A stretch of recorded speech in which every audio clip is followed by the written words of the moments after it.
اعوذ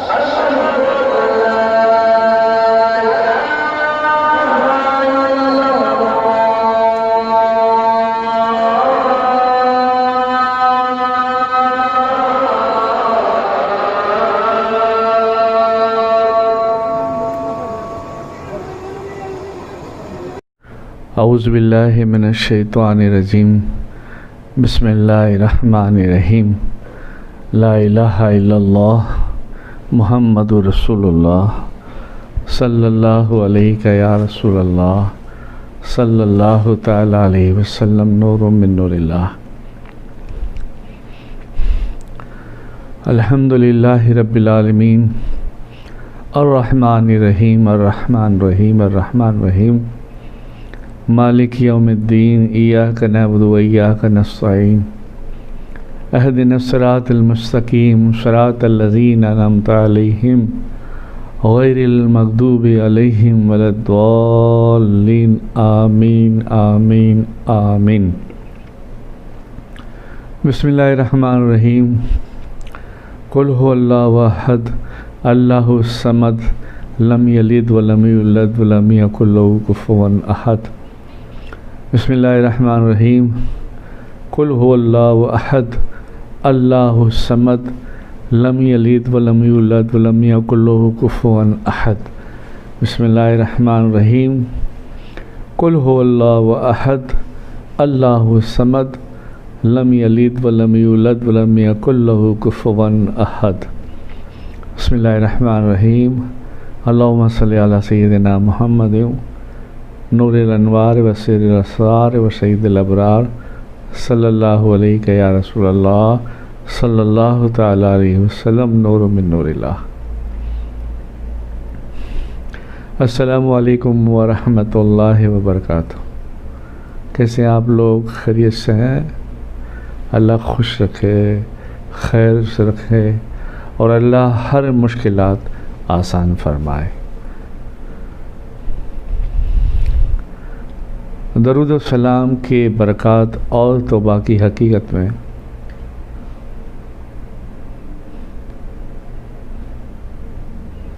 انشاءاللہ تعالی آج پھر امید سے کہ اللہ تعالیٰ ان کی برکت سے ہمیں فیضان سے نواز دے اور دین و دنیا ہماری کامیاب فرما دے۔ تو آج جو ہے درود و سلام میں ایک عامل کامل اللہ والے ایک مولوی صاحب کا واقعہ یوں ذکر آیا ہے سعادت الدارین کتاب میں اور گلدستہ درود و سلام میں، اور کافی درود و سلام کی کتابوں میں بھی ہے یہ ذکر یہ مولوی صاحب کا، کہ ایک مولوی صاحب تھے جو خود بھی درود و سلام پڑھتے اور لوگوں کو بھی پڑھنے کی ترتیب دلاتے اور درود و سلام کے فضائل بھی بیان کرتے لوگوں کے سامنے، اور عاشق رسول تھے، پرہیزگاری زندگی گزارتے تھے، تقوی والی زندگی گزارتے تھے۔ ان کا ایک شاگرد، ان کا ایک طالب علم عمرہ کے لیے تشریف لے گیا مکہ مدینہ شریف، اور مدینہ پاک میں جب اس کی حاضری ہوئی تو اب استاد ایسے تھے تو ظاہر ہے کہ طالب علم بھی ایسے ہی ہوگا ادب والا، تو وہ مسجد نبی پاک صلی اللہ علیہ وسلم میں بادب آنکھیں بند کیے ہوئے نعت پاک کے چند اشعار پڑھ رہا تھا بارگاہ مصطفیٰ جان رحمت صلی اللہ علیہ وسلم میں۔ اسی عرصے اسی وقت میں اس کو ایک گنگنی سی نیند کی حالت طاری ہوئی نا، اس کو ایسا لگا کہ جیسے مجھے نیند آ رہی ہے، سونا چاہیے، تو وہ وہاں سے بادب پیچھے قدم کرتے ہوئے ریاض الجنہ کے ایک مقام پر ادب سے بیٹھ گیا، اور وہاں جو ہے سرکار مدینہ صلی اللہ علیہ وسلم پر چند درود و سلام پڑھنے کے بعد پھر وہ نعت شریف پڑھنے لگا۔ اور وہی نعت پڑھتے پڑھتے جو ہے اس میں وہ کیفیت و بے ہوشی ہو گئی. کیفیت اور بے ہوشی ہو جانے کے بعد جب نیند سے آ گئی بیٹھے بیٹھے ہی، تو خواب میں اس نے دیکھا سرکار پاک صلی اللہ تعالیٰ علیہ وسلم تشریف لائے. آپ کو زیارت سے منور فرمایا اور پھر حکم دیا کہ نعت پڑھیں. ایک یہ ہے کہ وہ مولوی صاحب کے سامنے دربار رسالت میں آپ صلی اللہ علیہ وسلم کے اندرونی منظر کھل گئے. وہ دیکھتا ہے کہ ایک طرف سرکار پاک صلی اللہ علیہ وسلم بیٹھے ہیں، دوسری طرف امیر المومنین خلیفۃ المسلمین حضرت سیدنا ابو بکر صدیق رضی اللہ تعالیٰ عنہ بیٹھے ہیں. دائیں طرف اور بائیں طرف حضور امیر المومنین خلیفۃ المسلمین سیدنا عمر فاروق رضی اللہ تعالیٰ عنہ بیٹھے ہوئے ہیں، اور پیچھے بہت بڑا مجمع لگا ہوا ہے. اور پھر آپ اس نعت خواں کو کہتے ہیں کہ اور چند اثار سنائیے. تو وہ خواب ہی خواب میں نعت پڑھتا ہے، حضور کی تعریف کرتا ہے. تو پھر خواب ہی خواب میں اللہ کے رسول صلی اللہ تعالیٰ علیہ وسلم نے کچھ انہیں عنایت کیا، کچھ دیا، جھولی میں ڈالا.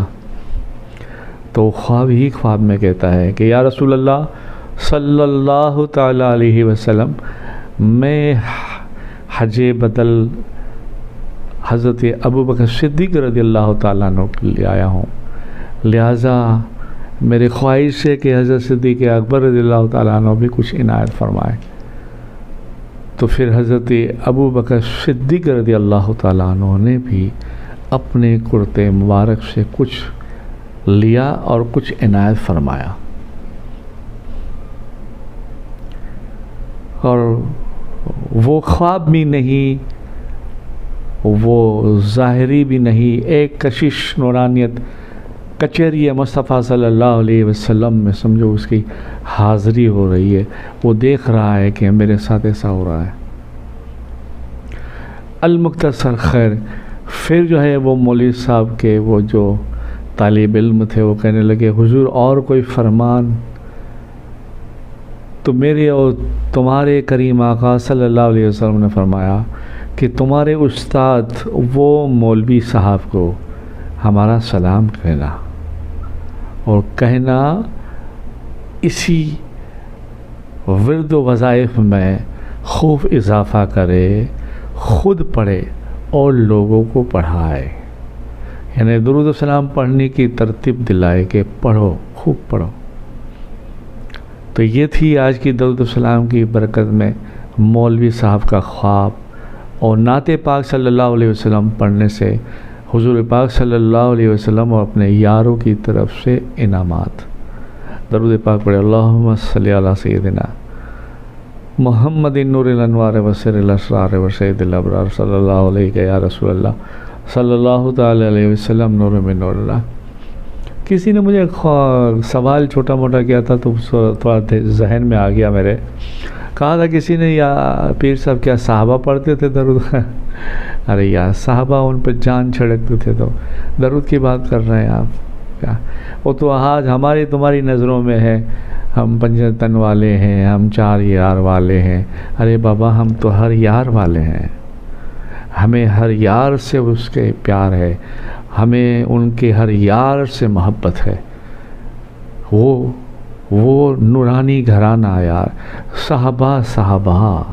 صحابہ کس کو کہتے یار؟ حضور کو اس نے محبت کی آنکھوں سے دیکھا، حضور کے ساتھ کھائے پیے رہے، دکھ سکھ جنگ رونا دھونا سب حضور کے یار.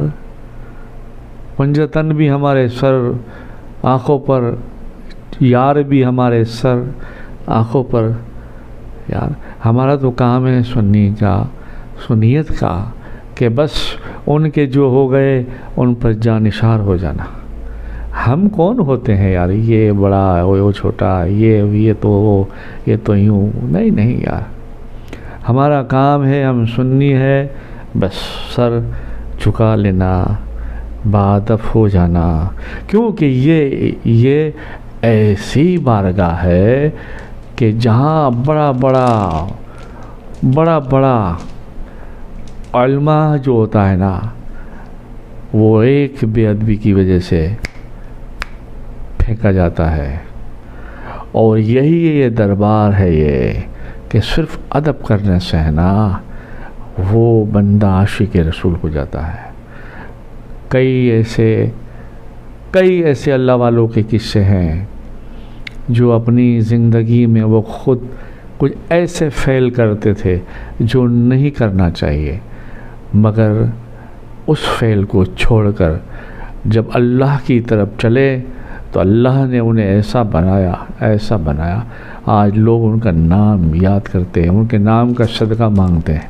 کیا اولیاءوں میں دیکھو، صحاباؤں میں دیکھو، تابعینوں میں دیکھو، تابعینوں میں دیکھو، وہ ایک الگ سی بات ہے۔ پھر انشاءاللہ کبھی بات کا ذکر آیا، کبھی اللہ نے چاہا موقع ملا، اللہ نے کرم کیا تو ایک اور ہمارا ٹاپک آگے چلے گا، اللہ والوں کی باتیں اور اللہ والوں کا عشق۔ ابھی تو ہمارا یہ چل رہا ہے درود و سلام کی برکت اور توبہ کی حقیقت، تاکہ یہ بندہ درود و سلام بھی پڑھتا رہے، توبہ بھی کرتا رہے، معافی مانگتا رہے۔ وہ بڑا کریم ہے، معاف کرنے والا، بڑا کریم ہے۔ بنی اسرائیل کے زمانوں کی حکایتیں پڑھو، ہماری خود کی پڑھو، حضور پاک صلی اللہ علیہ وسلم کی زبان پاک سے کچھ جو ہے صحاباؤں کے سامنے آپ نے اللہ کی مہربانی ہے، اللہ کی غفوری رحیمی بتائی ہے، وہ پڑھو۔